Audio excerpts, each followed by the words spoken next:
mikononi mwake. Kwa maana jinsi Mungu alipenda ulimwengu hata akamtoa mwanawe pekee, ili kila mwaminiye asipotee, bali awe na uzima wa milele. Ulikuwa upendo wa ajabu sana, ndio maana mimi naimba na kupenda Yesu.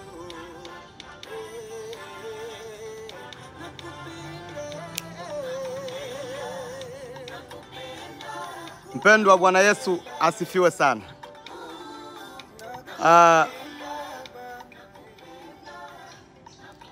Matumaini yangu ni kwamba wewe uko mzima na Yesu anakulinda. Lakini pia ni kushukuru wewe ambaye umepata kibali cha kuendelea kusikiliza masomo yetu. Haujakosea bado, uko mahali pazuri, na nitaendelea kukufunulia siri ambazo ulikuwa uzijui katika maandiko matakatifu. Siku ya leo nataka nizungumzie juu ya kurudi kwa Yesu Kristo, kuja kulichukua kanisa.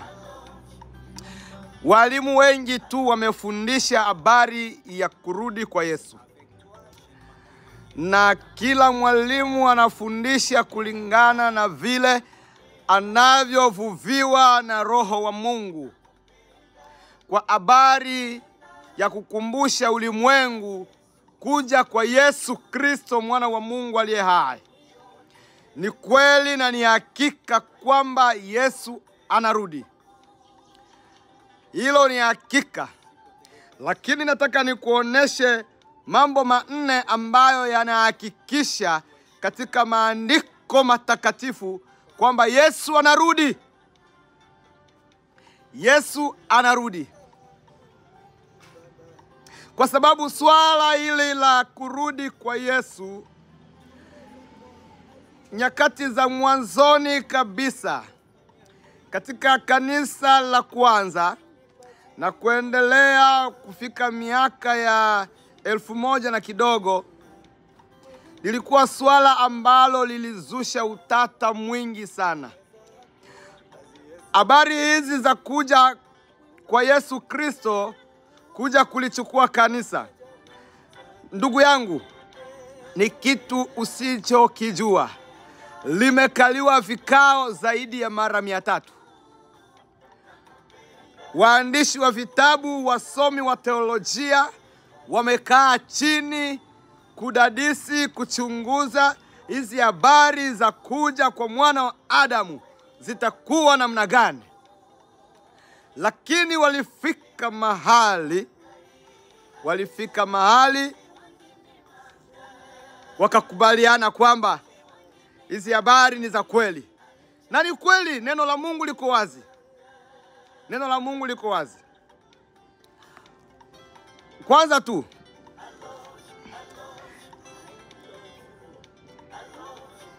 ni ahadi ambayo Yesu mwenyewe alisema kwamba atakuja. Hatuwezi kupingana na hilo, na hakuna mwanaume anayeweza kusimama kupingana na kurudi kwa Yesu Kristo, kuja kuchukua kanisa. Kwa hivyo ninavyokuomba ni kwamba uwe unaishi, ujue kwamba Yesu Kristo anarudi. Yesu Kristo anarudi.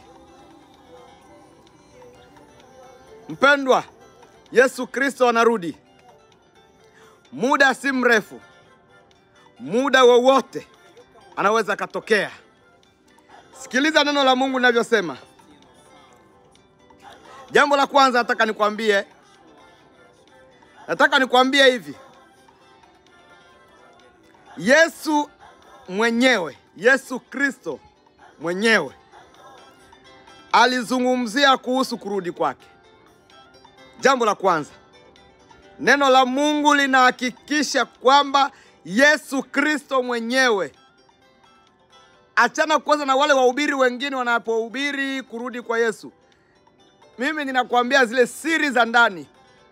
kitu ambacho unatakiwa ujue kama mtu wa Mungu, ujue kwamba Yesu Kristo mwenyewe alizungumuza habari za kurudi kwake. Amen. Hiyo ni kweli mpendwa. Yeye mwenyewe alizungumzia habari za kurudi kwake. Yeye mwenyewe alizungumzia habari za kurudi kwake.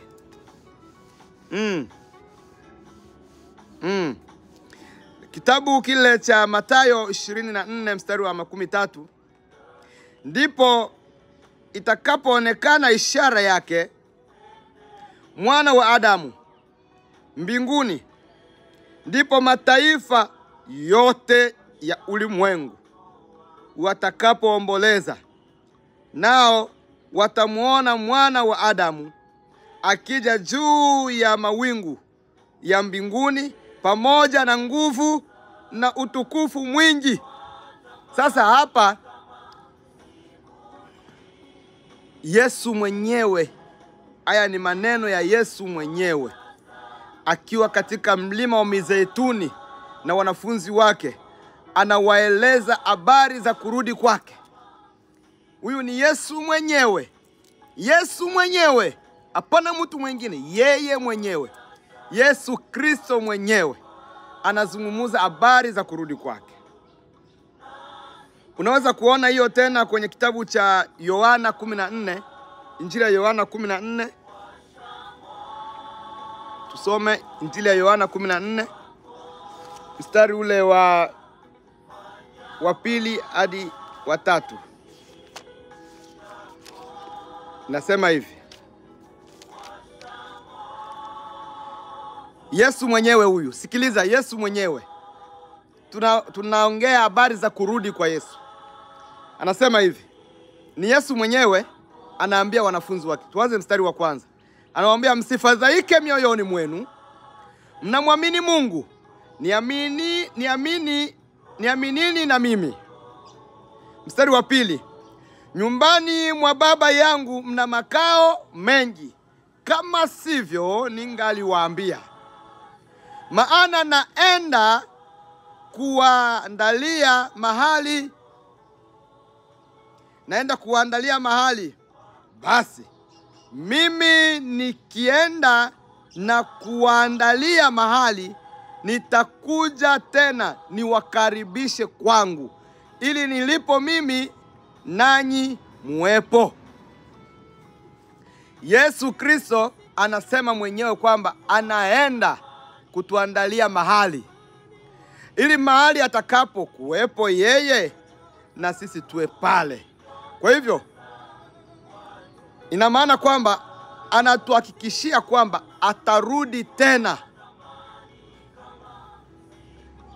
Bwana Yesu apewe sifa.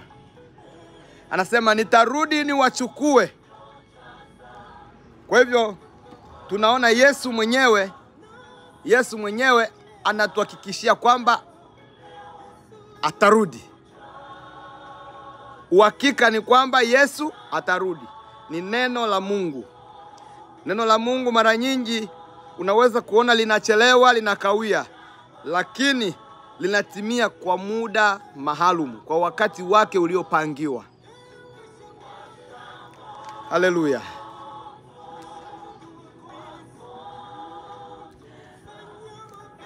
Ushuhuda mwingine wa kuonesha kwamba Yesu atarudi, kwa sababu watu wengi ni wabishi. Wanasema pale kote aliposema tu atakuja, mbona harudi? Ndugu yangu, Yesu yuko njiani, anarudi. Yesu anarudi kulichukua kanisa. Ushahidi mwingine ni katika kitabu kile cha Matendo ya Mitume sura ya 1 mstari wa 10 hadi wa 11. Unasema, walipokuwa wakikaza macho mbinguni, yeye alipokuwa akienda zake, tazama, watu wawili wakasimama karibu nao, wenye nguo nyeupe, wakasema, enyi watu wa Galilaya, mbona mmesimama mkitazama mbinguni? Huyu Yesu aliyechukuliwa kutoka kwenu kwenda juu mbinguni atakuja jinsi hiyo hiyo mlivyomwona akienda zake mbinguni. Kitabu cha Matendo ya Mitume sura ya 1 mstari wa 10 hadi 11. Hapa ni Yesu Kristo akiwa mlimani pale Sayuni, pale mlimani, mlima wa Mizeituni, akiagana na wanafunzi wake. Yesu ananyakuliwa, anapaa kwenda mbinguni. Wanafunzi wakawaona malaika wanasimama. Malaika wanasimama, malaika wawili, wakawashuhudia na kuwaeleza kwamba hivyo mnavyomuona navyokwenda hivyo ndivyo atakavyorudi. Haleluya. Bwana Yesu asifiwe. Ndugu yangu, hawa ni malaika walitabiri kurudi kwa Yesu Kristo. Malaika wa mbinguni, malaika wa Mungu, viumbe vitakatifu vya Mungu aliye hai, vilitabiri kuja kwa Yesu Kristo. Kwa hivyo Yesu Kristo atarudi. Yesu Kristo atarudi kutoka mbinguni, na atakuja kuchukua wale ambao wanamwamini, wale ambao wanaishi neno, wale ambao wanaishi kulingana na mapenzi ya Mungu. Malaika wanashuhudia wazi. Kwa hivyo swala la kwanza, Yesu mwenyewe alijishuhudia mwenyewe kwamba atarudi. Jambo la pili, malaika wawili walionekana wakati wa kupaa kwake, kwamba atarudi hivyo hivyo mnavyomwona akienda, ndivyo tena atakavyorudi mwana wa Adamu. Lakini pia jambo la tatu, nimekwambia leo na kueleza mambo manne ambayo yanahakikisha kwamba Yesu atarudi katika neno la Mungu. Jambo la tatu, Wakristo wa mwanzoni kabisa walifarijiana mmoja na mwenzake kwa jambo hilo hilo la kurudi kwa Yesu. Kitabu kile cha Wathesalonike wa kwanza sura ya 4 mstari wa 16 hadi ule wa 18. Haleluya. Haleluya. Haleluya. Nasema nini?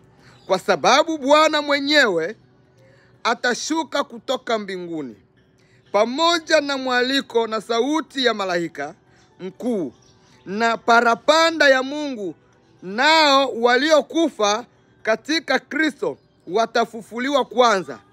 Kisha sisi tulio hai, tuliosalia, tutanyakuliwa pamoja nao katika mawingu, ili tumlaki Bwana hewani, na hivyo tutakuwa pamoja na Bwana milele. Basi farijianeni kwa maneno hayo. Haya ni maandiko matakatifu ambayo kanisa la kwanza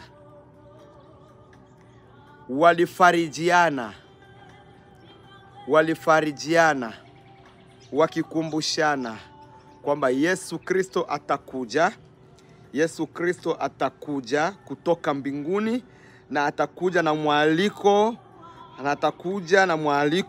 na sauti ya malaika mkuu itamsindikiza huyu Bwana wa majeshi Yesu Kristo, na parapanda ya Mungu. Na waliokufa watafanya nini? Waliokufa watafufuliwa kwanza. Wale ambao walimwamini Yesu Kristo wakafa, hatusemi wamekufa, bali hao wamelala. Hao wamelala. Wale wote ambao wamekufa ndani ya Kristo, wamekufa wakiwa wameokoka, wameishi maisha matakatifu wakiwa bado hai duniani, hao watafufuliwa. Hao tunasema wamelala, kwa sababu wanasubiria ufufuo. Wanasubiria ufufuo. Yesu Kristo atakuja kuwafufua. Yesu Kristo atawavalisha miili mipya ya utukufu. Kwa hiyo watafufuliwa. Watakapofufuliwa hao, maandiko matakatifu yanasema sisi tulio hai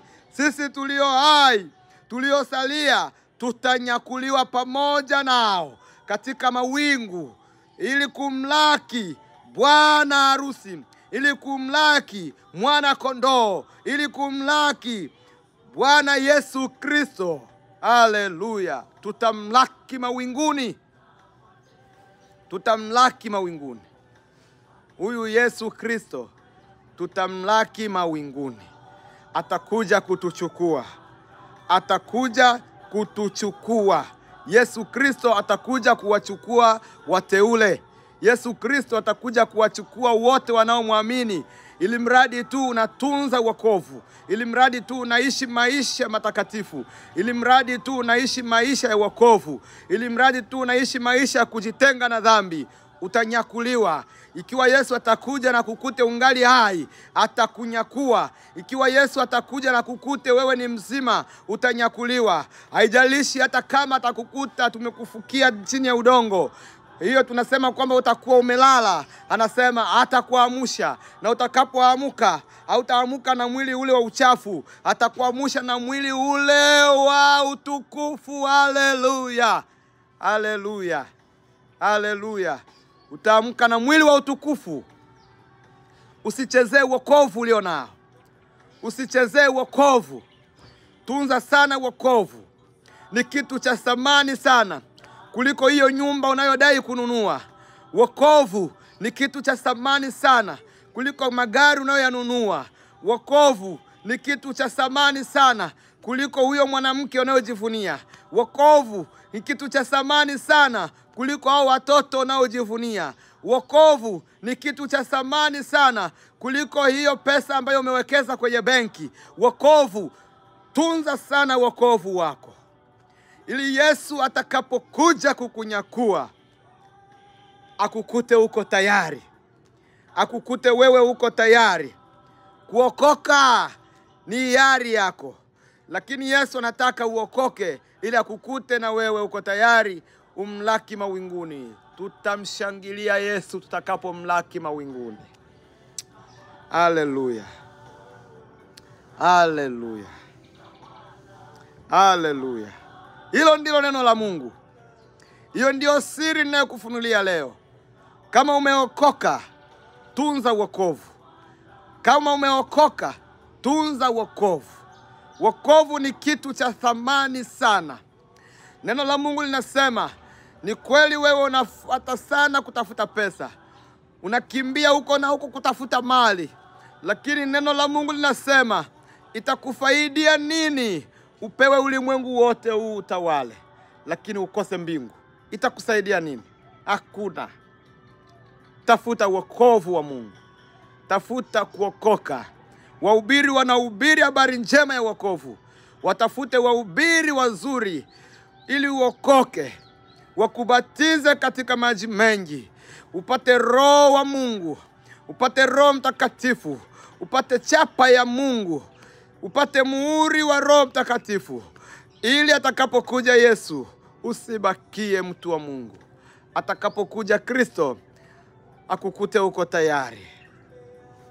Jambo la 4 na ndio pointi yetu ya mwisho, ni kwamba ushuhuda mwingine ambao umeshuhudia kuja kwa Yesu Kristo, shahidi mwingine mwaminifu sana, ni Roho Mtakatifu.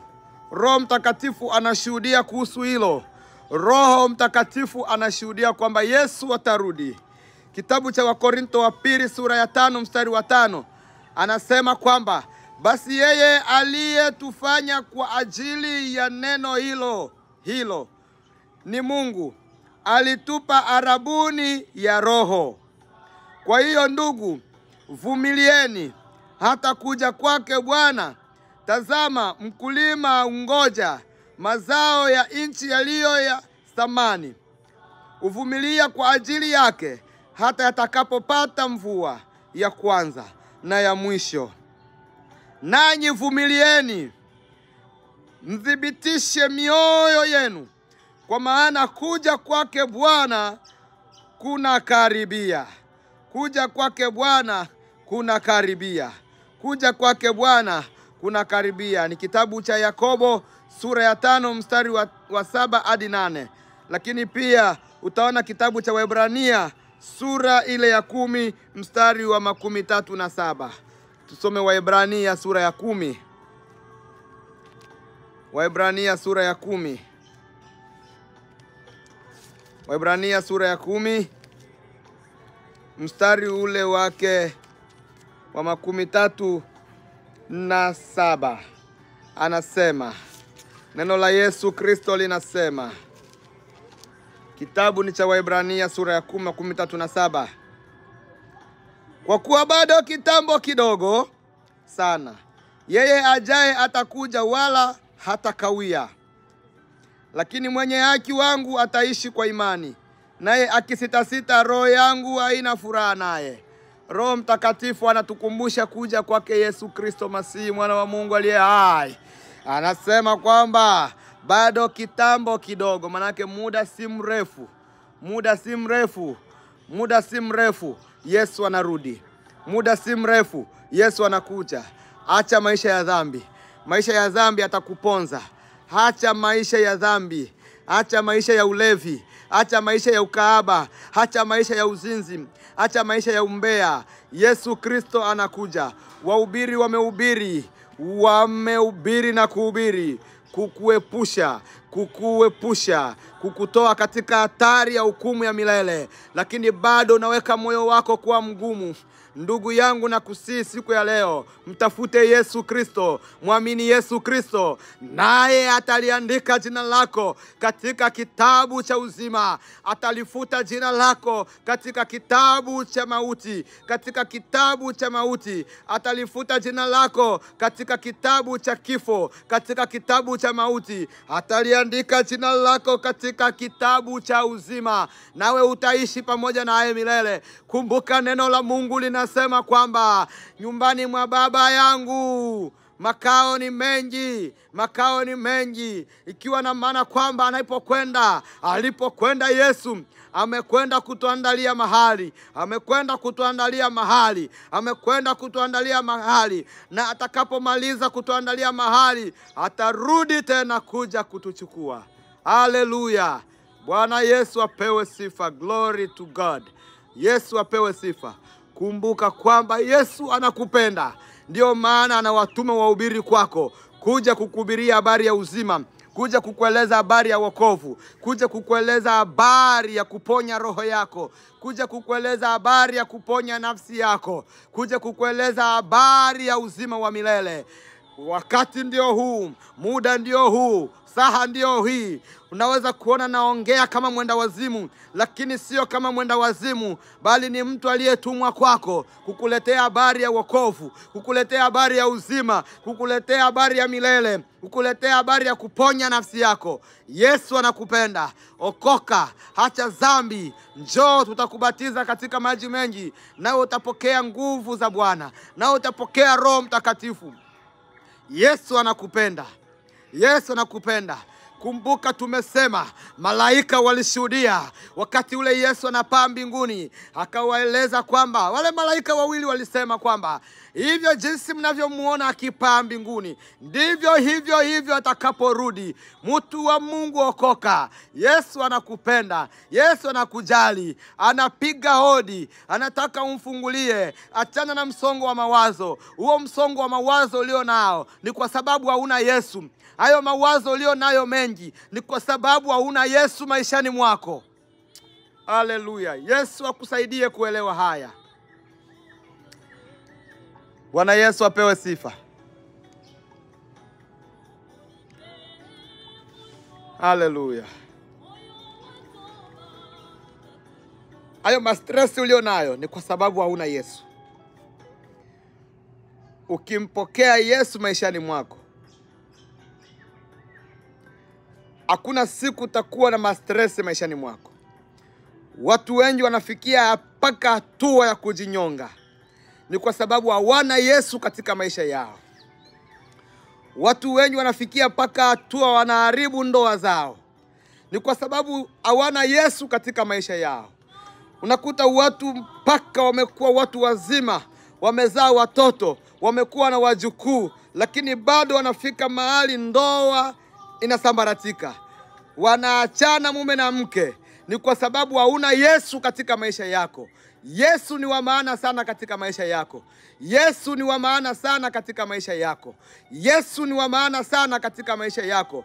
Narudia kusema, mkubali Yesu katika maisha yako, naye atatengeneza njia zako, naye atanyoosha mapito yako, naye atakuweka kuwa kiumbe kipya, nawe utaishi maisha safi, nawe atakupa sura ya utukufu. Yesu atakupa sura angavu, sura inayong'aa. Sura ya utukufu wa Mungu inapatikana kwa Yesu peke yake. Zaidi ya yote, atakuchukua kwake, atakupa raha ya milele. Yesu atakupa raha ya milele. Kwa hivyo acha dhambi, mkubali Yesu. Ikiwa unaishi mahali hapa ninapofanya huduma hii, wote ambao wanaoishi mahali hapa ninapoishi wananijua, na wanajua hii ndio huduma Yesu aliniitia. Ikiwa unaishi mahali hapa na wewe hujaokoka, unitafute. Injili hii ni kwa ajili yako. Injili hii ni kwa ajili yako. Yesu anakupenda. Yesu anakupenda. Anapenda kuokoa roho yako. Nitafute. Injili hii unitafute, umwamini Yesu Kristo, ukiri dhambi zako, utubu dhambi zako, uungame makosa yako, nasi tutakubatiza kwa jina la Yesu aliye hai. Tutakubatiza kwa jina la Mungu aliye hai. Tutakubatiza kwa jina la Roho Mtakatifu aliye hai. Tutakubatiza kwa utukufu wa Mungu, nawe utabadili maisha yako. Yesu atabadilisha maisha yako. Neema ya Kristo iwe na wewe. Njoo, tutakubatiza. Njoo, Yesu atakuokoa. Njoo, Yesu atakujaza roho wake. Neema ya Mungu iwe nawe. Ubarikiwe sana. Natamani sana nikiona ukifanya maamuzi mazuri. Maamuzi mazuri ni kumpokea Bwana Yesu, ili roho yako iwe na amani. Tukutane wakati mwingine. Amen.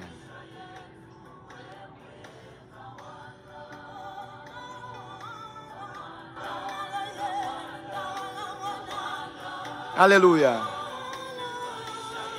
Oh Yesu, tawala maisha yetu. Tawala. Haleluya. Huduma yangu Yesu, tawala. Tawala. Tawala. Oh haleluya. Oh yewe tawala. Tawala. Oh tawala. Oh wewe tawala. Tawala Yesu. Watu wako, kuna wagonjwa, kuna wadhaifu wa miili, wanahitaji mkono wako Yesu. Wanahitaji nguvu zako. Kuna mtu ambaye amenisikia mchana wa leo. Naomba kwa ajili ya mtu huyu ambaye amesikia injili ya leo. Mupe roho ya toba, mupe roho ya kukiri, akuamini Yesu Kristo Mwokozi, ili siku moja aokoe nafsi yake, ili siku moja aokoe roho yake.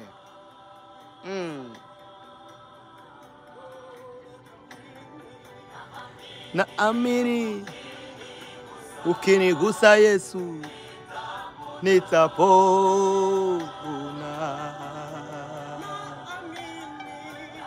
Naamini ukinigusa Yawe nitasimama.